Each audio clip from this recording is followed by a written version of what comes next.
right, let's take a break on the Rise News, and it's time for the press preview. A first look at what's on the front pages of the papers, and of course we'll begin with our sister publication. All right, we're starting with Punch. Punch says presidency, PDP opts for indirect primaries, may prune 17 aspirants. All right, with 3 riders, their consensus not about imposing candidate but reducing number of aspirants. This is coming from Sarake's spokesperson. NEC will soon meet on venue of May 29 primaries and other issues, says PDP spokesperson as well. Take convention to the moon. Candidate that will win presidency will emerge. That's Atiku's associate. Of course, no matter where you do the convention or whatever, candidates that will lead the PDP will still emerge. All right, we'll just take that from the Punch. And the Nation newspaper this morning, headline says security architecture under reformation from the presidency. Riders to that story, we will bring back train attack hostages. This is from the presidency, while Kuka insists that Nigeria is broken. Leading photo here on the front page of the Nation's newspaper is Pope Francis yesterday at the Easter celebration at the Vatican.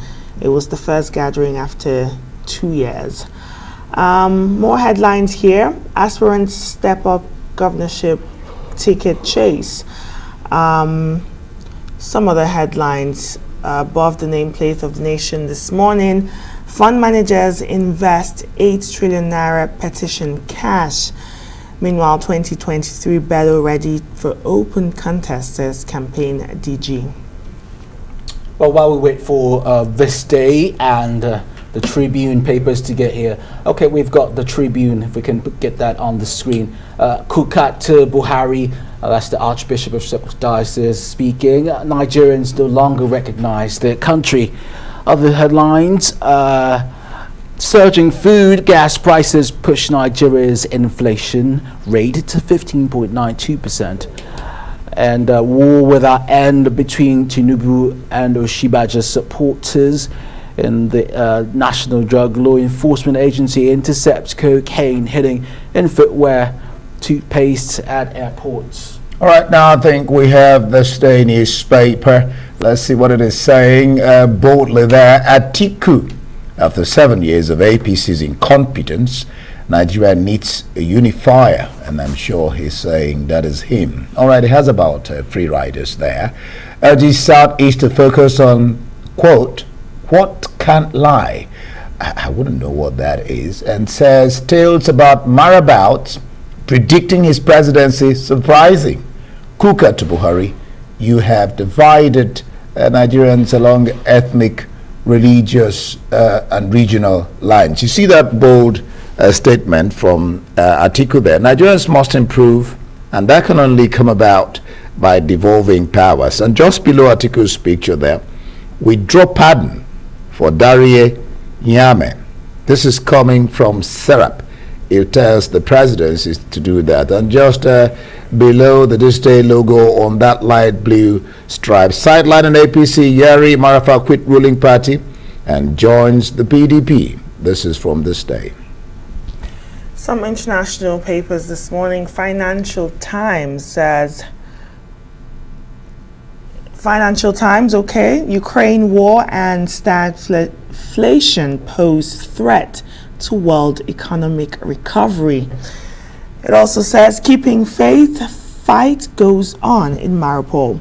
And just at the bottom of the front page, it says, Deloitte scales back London offices in stark sign of shift to remote working. The Independent is leading with 250,000 demand action for Ukrainian refugees. All right, the I, Johnson faces triple threat over Partygate. Okay, yeah, that's the I. You have the I. Johnson faces triple threat over Partygate. All right, for the press preview, let's bring in Emmanuel Bello. Emmanuel Bello, let's go straight to This Day. One is interested in, do you think that sometimes some of us like to beat about the bush? I said this, I mean, apart from handling what Atiku said, withdraw pardon for Dare Nyame. Serap is telling Buhari, doesn't the president have a prerogative of mercy? That's one. And then Atiku says 7 years of APC's incompetence. Nigeria needs a unifier. And he says, I'm sure he's saying he's that one. And then what do you understand by this? Urges Southeast to focus on what can't lie.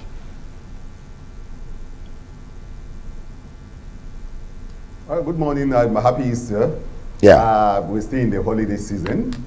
Well, Atiku is saying the things he's always said before, and saying that you should concentrate or believe, telling the Southeasterners to look at or to focus on what can't lie. He's talking about his records. He say his records don't lie. He's got if you look at how he's operated in the past, his relationship. He actually call it his relationship with the Southeast. Don't forget, he's an in-law to Southeast, and I having married there and all that. But they said, if you look at my record, if you look at my relationship with the Southeast, the way I've looked at Southeasterners, in the past I've even actually advocated for the Southeast. He's telling the Southeast that he's the best bet for them. So they should forget about the Igbo presidency. They should forget about projecting an Igbo, that he can actually be that for them. But of course, I'm sure that is going to meet with stiff resistance from Southeasterners who are saying, look, it's the turn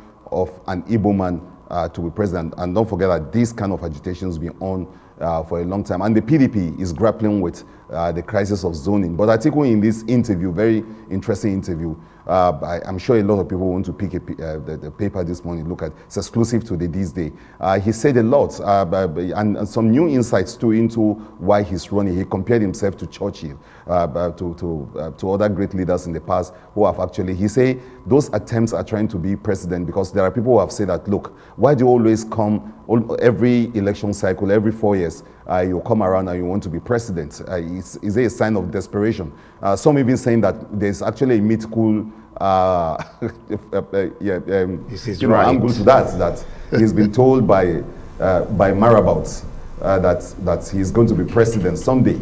And so that has emboldened him. Every 4 year cycle, he comes around, almost like a cycle, say he's going to run for president. But in this interview, he's saying that no, tenacity should actually be applauded, and not to be in the way some people are trying to jeer at him and say, look, you have become a professional presidential candidate. He's saying, look, that's just tenacity. That's what you find great leaders in history, like Churchill, trying to be president. He tried to be governor 4 times. So he's got a record of trying to always run for office, and this is another attempt. So the interview goes, he it again to talk about what he's always talking about, his records, what he can do for the country, and all of that. Now, those who are calling for the withdrawal of, those pardons, Serap has given its reason, but you're right, the president who has the prerogative of mercy, and some of these things are already etched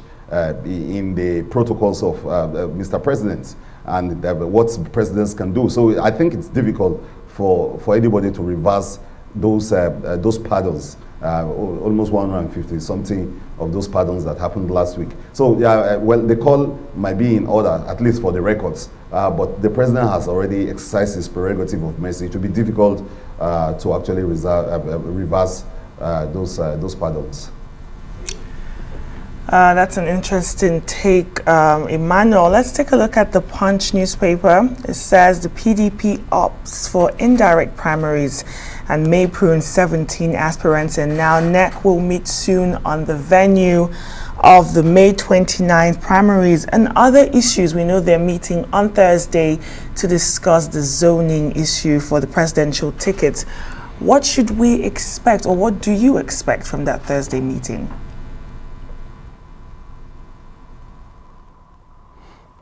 Whatever position the PDP comes out with, you can rest assured, Nkechi, that some people are going to, you're going to fight it. What is so clear now is the fact that they are opting for indirect primaries, and of course they will agree on the venue. I don't know how, what the implication of a venue is. But of course, one of the aspirants already saying, take the venue to the moon, whoever we emerge. So again, that is contentious. So it's like PDP is faced with all sort of, on almost every stop, is faced with those crises. Already we're seeing high-profile defection into the PDP. So that is good news for the PDP. We are former governor of Zamfara State, defecting weekend into the PDP. So that helps, in boosting the party's chances. But the big issue, and I think Thursday will be the big day for them to look at that, is the issue of zoning. And I think almost preempting whatever will come out of that, said, look, don't in the this day interview say he's repeating those things he said in the past, that PDP should be careful not to win the zoning war and lose the election. That was the point, winning zoning and then not winning, like that PDP needs to win. That's the most important thing, not zone properly, not do what is politically correct, not go with the mood of the country. There are people who say the mood of the country is for the presidency to shift to the south. So the PDP will have to deal with this. In the reports that they denied in the past, it was that, look, they opened this thing up for all. Of course, they came strongly denying that there's not been any of such decision. Eventually, the PDP will have to do some form of zoning. Either it's zoning to the north or zoning to the south, or says what everybody's been saying, which is open it to everybody. And even that might not go down well. Already there were reactions, serious reaction from standard governors who said, look, when you say throw this thing open to everyone, that's not going. It's not constitutional. I mean, our party does not support that. Our party supports some form of zoning. It's in the constitution. And so the PDP is going to have to grapple with all of that. You last week, that's the national chairman, gave a lot of assurances that those are issues that can be dealt with as soon as they have those meetings. So Thursday, all eyes on Thursday to see what decisions the PDP is going to reach. While we wait for Thursday to get here, you spoke about people going to the top of the mountain to declare. Someone has declared on the mountain. Damu Garba was on one of those hills declaring his intention to run for the post. Declaring his intention to run. We also hear rumors that the Minister of Works, Chris Ngige, might be throwing his hat into the ring. But on Tuesday. It's Easter, and we've been hearing messages from different blocks, and we've heard from Father Kukah. He had unfriendly words for the federal government. Emmanuel? Yeah, I mean, it was a serious takedown. Every line was dripping of, the Kukah touch, which is actually honed over the decades. As somebody who said straight talk to the presidency, not mincing word, calling Buhari boldly and telling him. But you know what? If you look at the kernel of what he's saying is that, look, we have been divided, and that there's no running away from the fact that this country is highly divided along many lines, many fault lines, especially religion. And he spoke about the effort of the Pope, Pope Francis, and all the other some big religious leaders across the world, where they're trying as much as possible to see that ecumenism, that's the coming together of religions as one, is fostered, so that all religions will see themselves as doing the same thing, trying to do the work of God, walk that path. That is what is missing here. And so Father Kukah is looking at the Nigerian problem from the perspective of religion and the crisis of religion. And it's a very strong message delivered at Easter. And especially also that the Muslim Salah is on the way. So it's a period actually to reflect on what religion has done to us as a people and how we are reacting to it. But Kukah coming out so strongly, saying that the president has not demonstrated in his character and in his methods and his style that he favors religious cohesion and unity among his people. The president will always fire back and say, look, no, I'm not a bigot. My deputy is the vice president is a pastor, and I try to as much as possible. But there are people who have continuously said that this president has not been able to unite us, and that is what both Atiku also in that interview again said the same thing, that we need somebody who can unify us, not pacify us. He was very clear about that, and Kukah almost saying the same thing. Say, look, this is is the time that we need greater cohesion, especially around the issue of religion. And that, look, you can't run away from it. Half of the problem, or most of the problem, have got a lot of religious sentiments, religious undertone behind it, and a lot of people not really agreeing to see face to face because of religion. And this is the time to make such bold, strong statement, because the two faiths actually having some of their best festivals in their religion. So Kukah is actually weighing on that, taking advantage of the moment to say those things. All right, thank you so much, Emmanuel Bello. We'll leave it there for the press preview.